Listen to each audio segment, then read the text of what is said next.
Mon calme.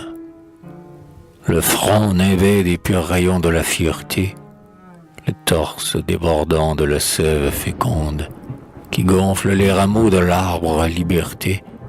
100 ans au Canada, la France avait lutté pour peupler de ses fils le sol de tout un monde. 100 ans bretons, normands, picards et saint-ongenais avaient, maîtres nouveaux d'une nouvelle terre, poursuivi noblement d'audacieux projets et vaincu sur les eaux, dans les champs, les forêts, la vieille barbarie et la vieille Angleterre. Mais les âpres soldats d'Abion, plus nombreux, menaçaient d'écraser ces gagneurs de bataille. Les agresseurs déjà triomphaient, car nos preux, à travers l'océan farouche et ténébreux, vainement imploraient des renforts de Versailles. Louis XV était sourd à leur appel navrant. Cependant l'odieux et funeste monarque, honteux d'abandonner le Canada mourant, dépêcha vers les bords lointains du Saint-Laurent un guerrier du Midi qu'eût exalté Plutarque.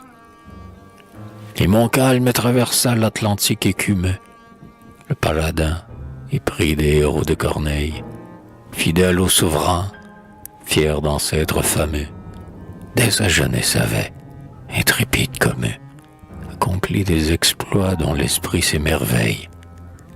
Fougueux comme Kléber, humble comme Marceau, fascinant ses soldats, cet homme de génie, chez qui toute infortune éveillait un écho, pouvait, malgré l'échec du brave Diesco, dans un tragique effort, sauver la colonie.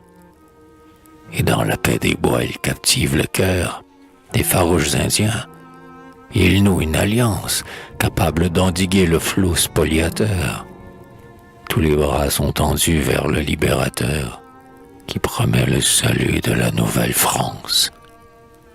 Et, confiant, guidé par l'astre du destin, il attaque deux forts, il bat Mercer et Moore, il fait main prisonnier, un opulent butin.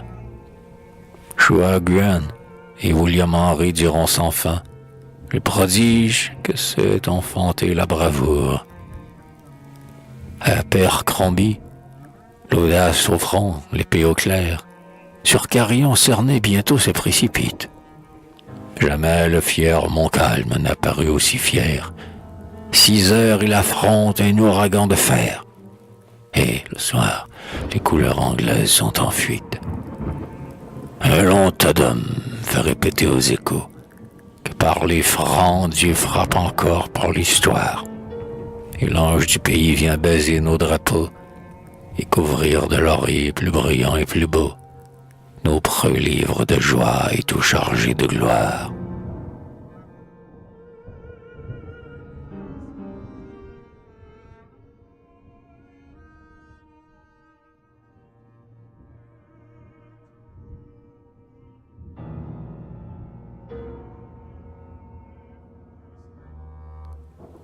Mais la famine va torturer les colons, qui depuis bien des jours poussent des cris d'alarme, pendant que nos soldats luttent sous des haillons.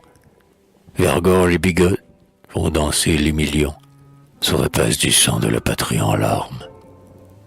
Et le grand dictateur Pitt jure à l'univers de sauver son pays condamné par Walpole, de faire ses marins dompter toutes les mers, promener malgré trahison et revers son pavillon vainqueur de la Floride au pôle. Le nouveau du Guesclin, sans peur et sans égal, ne peut que prolonger l'existence virile de Québec épuisé, marqué du sceau fatal. Je serai Fabius et non pas Hannibal, dit-il au lendemain d'un triomphe inutile. Du feu des dévouements constamment dévorés, consacrant tout son être au Canada qui sombre, il répète souvent « Je m'ensevelirai sous les débris fumants du pays engouffré, plutôt que de céder à la force du nombre. » Et Bougainville en vain va supplier la cour de secourir un peuple exaspéré qui pleure, tandis qu'à Trianon danse la Pompadour.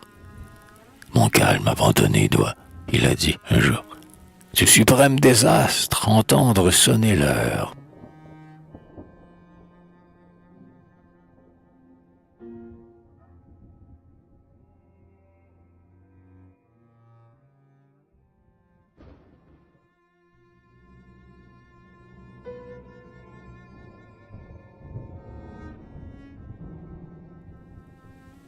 L'heure sonna bientôt, guidé par un Judas, des bords du fleuve au front d'une haute falaise, dans une vaste plaine, un matin, l'arme au bras, apparurent, non loin du camp de nos soldats, 10 000 champions de la bannière anglaise.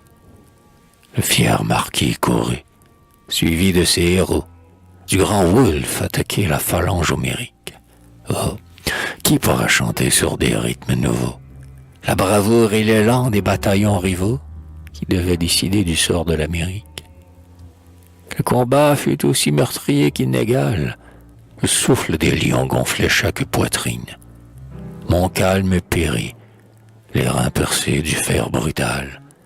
Mais sans voir des Anglais, l'orgueilleux général arborait son drapeau sur Québec en ruine. Wolfe tomba lui-même en la mêlée, heureux, entendre en expirant des clameurs triomphales. Par le nombre écrasé, nos guerriers valeureux, devant qui tant de fois avaient fui tant de preux, venaient de reculer sous la grêle des balles. La déroute emporta ses combattants fougueux, dont Crémazie a dit les tragiques prouesses. Le sort jaloux, hélas, trahissait nos aïeux, et dans les bourgs naissants, la veille encore joyeux, éclatèrent bientôt de longs cris de détresse. Un deuil sans nom couvrit nos champs et nos forêts, et, comme l'albatros blessé, traînant son aile, l'antique drapeau blanc, troué par les boulets, s'abaissa sous l'essor de l'étendard anglais, et s'enfuit pour toujours vers la Gaule immortelle.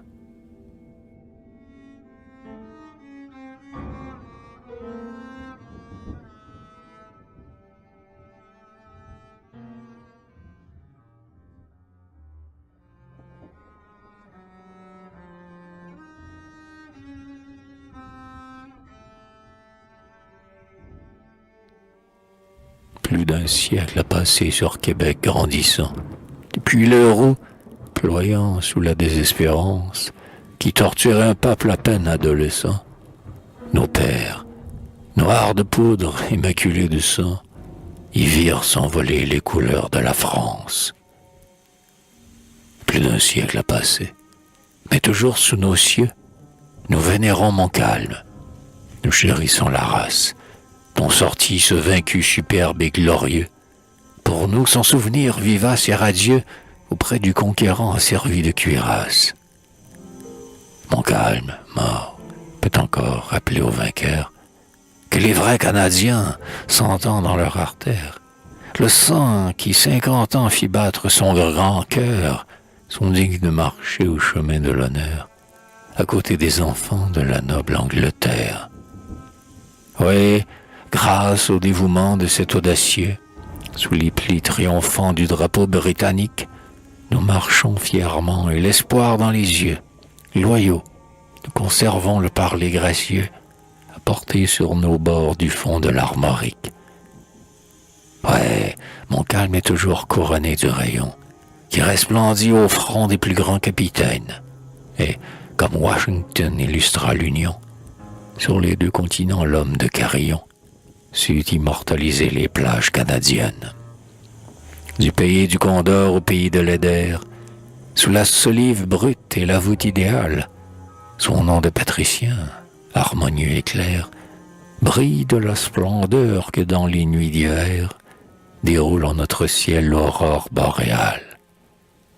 Rien ne peut de ce nom ternir l'éclat sang, et, défiant le temps, l'oubli, l'indifférence, impérissable, il doit survivre au double rang, dressé, pour honorer le héros souverain, sur le sol généreux de l'une et l'autre France. Et de même qu'un jour, au bord laurentien, Wolfe et Montcalm mourant, oh le sublime rôle, formèrent de leur sang chaleureux les liens qui font fraterniser sous les toits canadiens les fils de l'Albion et les fils de la Gaule.